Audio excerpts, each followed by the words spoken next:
Today I am going to do a presentation in Malware Honeypot to secure IoT devices from malware. So this is our topic. So these IoT devices make human life more effective and more comfortable. Another thing is these IoT devices are connected over the internet. So actually these people use these smart IoT devices to do their day-to-day works. Like they use printing machines, ACs, coffee machine to make their morning coffee. So most of the time smart home users use these IoT devices, and but other thing is most IoT devices users don't know this like these kind of attacks, like malware attacks, man in the middle attacks, worms, botnet, these kind of attacks, and they have lack of knowledge in security, cyber security side. So you can see this is the attacker, this is the malware honeypot, this is the attacker attract to the malware honeypot. So let's see how it's work, what is the process, why we need this malware honeypot. So I'm going to move to the next slide. So this is our content. The first thing is introduction and the evolution of the topic and the future developments. So first we move to the introduction. Okay, actually one of the major invention in this century is Internet of Things, that's mean IoT. So and I already said that most people move to this IoT devices to do their day-to-day works, because this helps to because these IoT devices aim to make human life more comfortable, and these all IoT devices connected via internet, and these and as an example I already said that ACs, printing machine, coffee machines, CCTVs, they use these to do their day-to-day works, So the malware, so malware is one of major threat to these IoT devices, because you can see that malware attackers was recorded in year 2019 100 million malware attacks, because these attackers target these IoT devices to get users data, like bank account details, credit card details, and other valuable informations. Attackers target these IoT devices to get users data. So this is a small introduction about this presentation. I'm going to move to the next slide, the evolution of the topic. We need to know what is the malware honeypot, why we use this malware honeypot, what is the advantages, what are the disadvantages. Let's talk about this in other slides.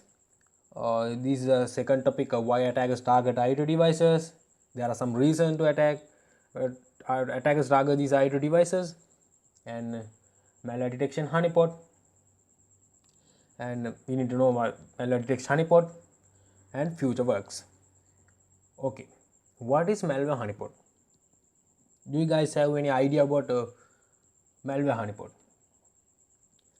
So malware honeypot is a system designed to be exploited, hacked, infected with malware, and normally abused by the malicious third parties, that mean attackers.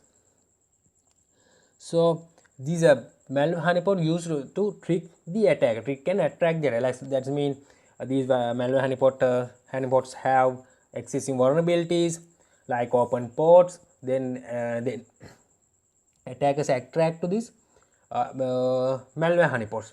Like we use these malware honeypot to trick the attacker. Then we can distract this attacker. Then attacker targets this malware honeypot, not the IoT device. So another thing is malware honeypot can implement that on different OS, Windows, Linux OS, that's mean Kali Linux, Ubuntu. We can implement these honeypots in different OS, and this malware detect honeypot can implement in different places also. And in figure 1, before move to this figure 1, I have a best example for this honeypot, so I'll show you. So guys, this is the example because I put it in here because it you can remember it. This is the simple concept. You can see there is a honeypot, and you mean attacker. That's attacker attract to this honeypot, then server is saved.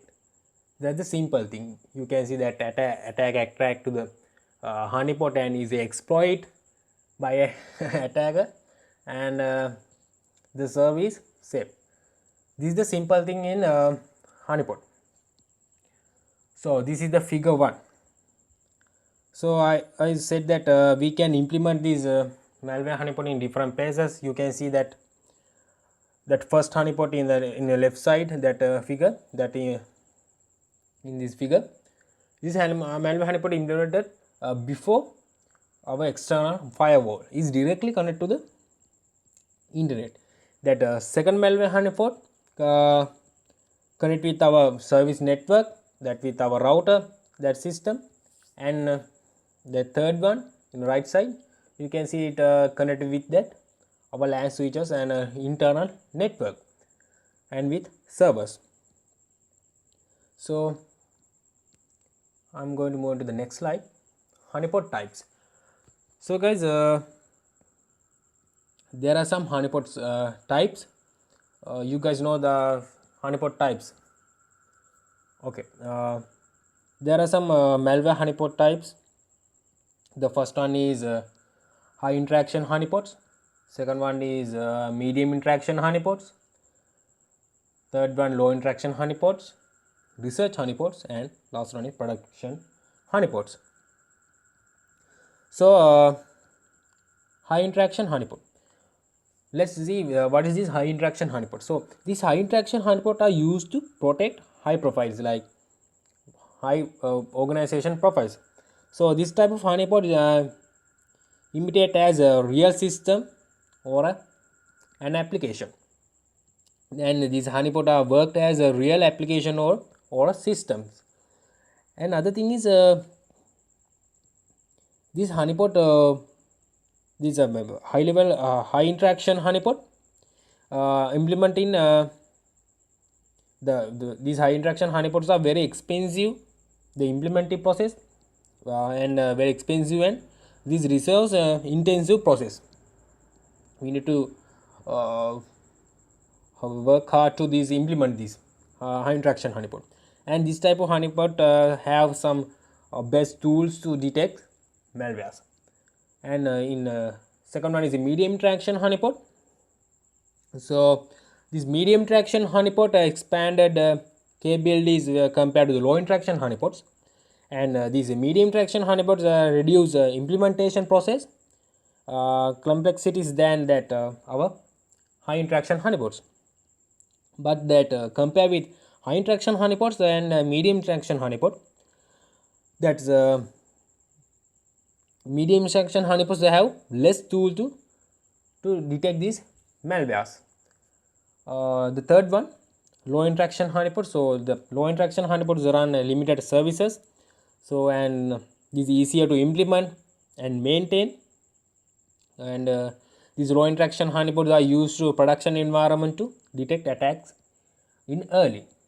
These are research honeypots. So normally these research honeypots used by the researchers to do their works. So these research honeypots used to gain better understand about cyber attacks, that and attack techniques, and identify the malware behaviors and vulnerabilities. So the researchers use these honeypots for like defense, to get ideas like defense strategies, patching, prioritization, and future security solution. We can use these research honeypots to future works, future security solutions, and identify and develop new security mechanisms. The last one, that fifth one, production honeypots. The production honeypots are implemented in organizations, internal network, and these production honeypots are worked with other production services. So as you can see, these are some current honeypots in our organization.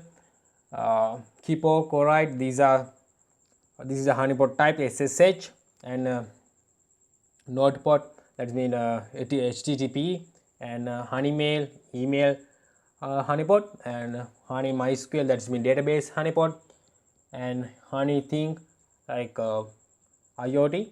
These are the some of honeypot still be used. Okay, the second topic is why attacker target IoT devices. So you guys have any idea why attackers target IoT devices? Because these IoT devices have some vulnerabilities, some existing vulnerabilities. So you can see that smart home. So most people that move to these IoT devices, but they don't know what are the security threats to these IoT devices. They have lack of knowledge is cyber security and security threats. These are some vulnerabilities in IoT devices: weak password, lack of encryption, backdoors, insecure network services, and user mistake, insecure data transfer and storage, and user misconfiguration. Another thing is these actually these IoT device users don't know these things, like they use weak password and misplace this password. They share sometimes, they share this password, and these IoT devices have some backdoors. These are the vulnerabilities in IoT devices. Then attackers target these IoT devices. Then they can get users' data. So this is our third topic, that malware detection honeypot. This is my high level architecture diagram. So as you can see, according to this figure 2, attack is coming through the network. You can see that there is a router and is connected with our smart home, that organization. But in between these two, network and the organization, you can see there is our malware honeypot. So this malware honeypot trick the attacker and attract this attacker. Then this malware honeypot has some functionalities. The first thing is this malware honeypot can gather attackers' logs behaviors. While happening attack, these malware honeypots can gather attackers' behaviors. Then it's move to the device database. That's mean our malware honeypot device database. So the next thing is after that, it can notify the user about the attack through email. Then user can notify this about this attack. So this malware honeypot has some disadvantages. So the first thing is distract the attacker from the attacking legitimate system. That means IoT devices. Then that's I already said that, gather attackers' logs behaviors. So and notify the user about this attack through email, and improve organization overall security. We can improve overall security in our IoT devices organization, and alerting user on time and reducing downtime and increase productivity, and this is saving money because this is a low cost one. We can implement it. So this is a malware detection honeypot diagram. As you can see, that after attack, that attack to the malware honeypot, it detect it and is check that it is a malware or not. Then is notify the user about this attack and gather attackers' logs behaviors and save in the device database. Now I'm going to move to the next slide, the malware honeypot disadvantage. Actually there is some disadvantage. Has a disadvantage after attack exploit this malware honeypot, the honeypots, then it can harm to the other system, because if attackers know this is a honeypot, then that attacker can use this honeypot to attack to the other systems. So because these honeypot implemented with that other systems, then attacker can target these other systems through this honeypot after exploiting. This is the advantage. Disadvantage, so guys, remember this disadvantage because I have a solution for this disadvantage. I'm going to the next slide. So future works, our last topic. As a future works, we can trace the attack. So I'll explain how it happened and implement honeypot in Docker. That's the solution for disadvantage. I'll explain that one also, and different user notified system. These are the future works. Okay, future developments. Trace the attacker. So I already said that malware honeypot can gather attackers' logs behavior. So these logs behaviors include attacker IP address, that means source address, then malware honeypot IP address, that means destination address, attack time, date, attack time and date, and attack type. So these logs behavior file include these details. We can use this attacker's IP address to trace the attacker, but the other thing is there is some problem because some knowledgeable attackers, like good attackers, they use VPN to access to these to the systems.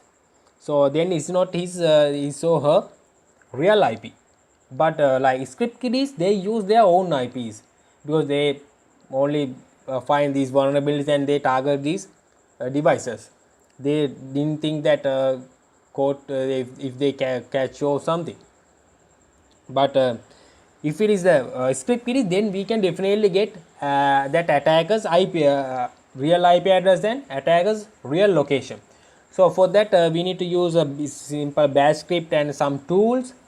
So then we can take some screenshots according to that attacker's details, and we can notify the user through email alert. So this is the solution for that disadvantage. We can implement this honeypot in Docker. So this malware detect honeypot used to trick the attacker and attract this attacker. Then actually attacker exploit this malware honeypot. Then so if we that implement this malware honeypot in Docker, then after exploit this the malware honeypot, then it's not infect to the other system, because these Docker containers helps to isolate honeypot from other systems. It's a high isolated environment, like Docker containers means, Docker containers. This Docker container is used to isolate. Docker container is an isolated environment. If we implement it in Docker, this malware honeypot, then we can isolate this malware honeypot. Then if we somehow it's exploit, but it's not infected to the other systems. This is a solution for that disadvantage. So guys, the last thing is a user notify system. We can use different user notify system, like we can use after attack happen or while attack happening, that some blinking light system, and we can use some warning message, like we can send a warning message to the user and to the attacker, then we can stop this attack. Like that we can use different alert systems. So guys,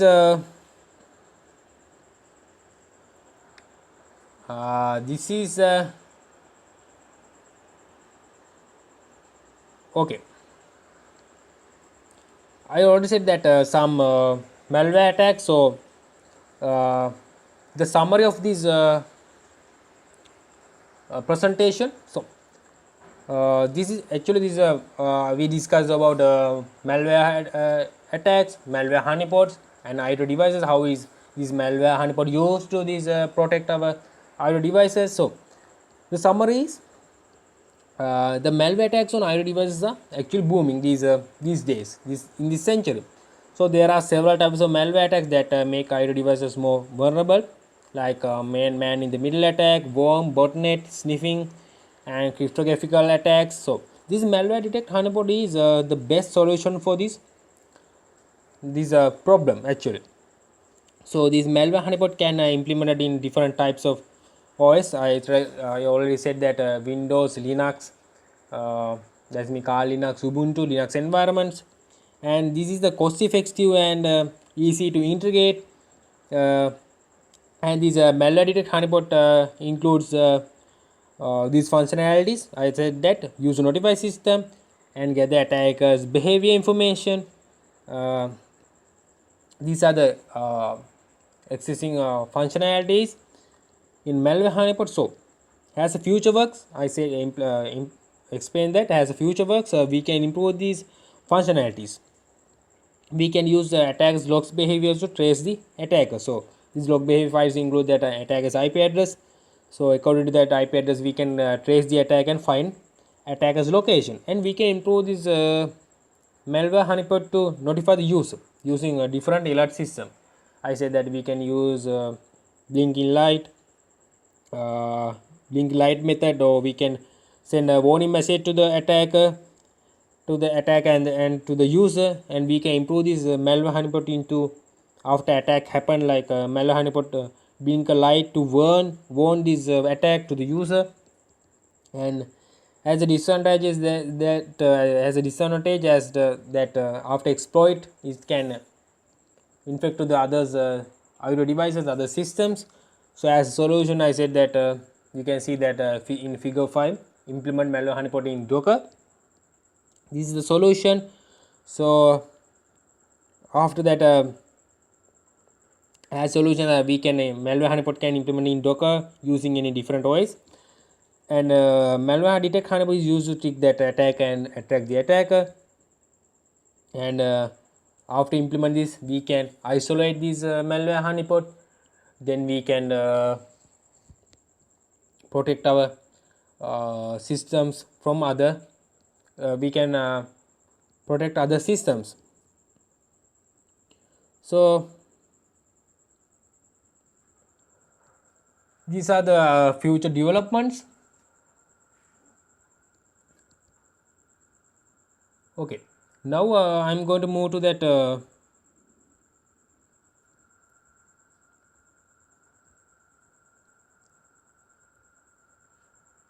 questions. So guys,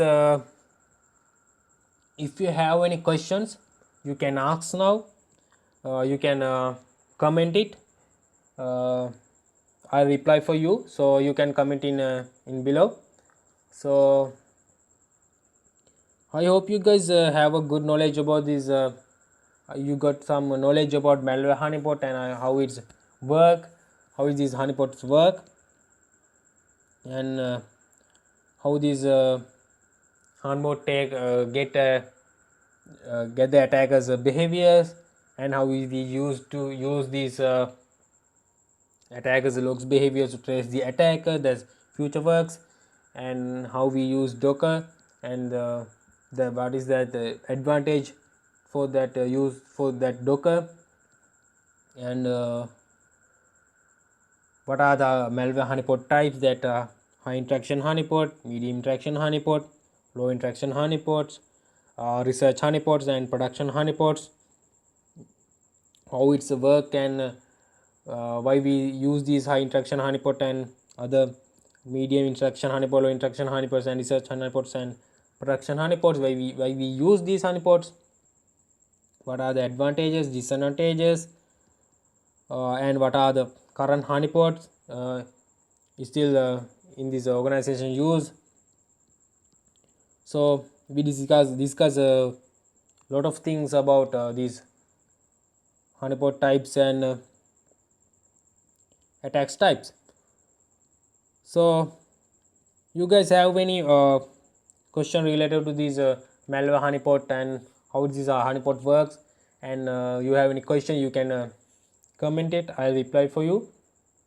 And If you have any suggestions about this presentation and about my skills, you can comment that things also. So before in this presentation, so thank you guys watching this video, and I hope you guys got some good knowledge about these malware honeypot types and other things. So thank you guys, and don't forget, please subscribe my channel, comment, share and like this video.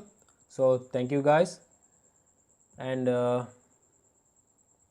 these are my some of references I have used to do my presentation to achieve my goals. I need to thank to these people, because I need to thanks to these I wish record to record my deep sense to these people, because they giving this academic knowledge and forming all the needed skills to motivate these inside these and to inside this me to me, and providing all technical supports, and so this is the end of this presentation. So thank you guys again watching this video. So thank you.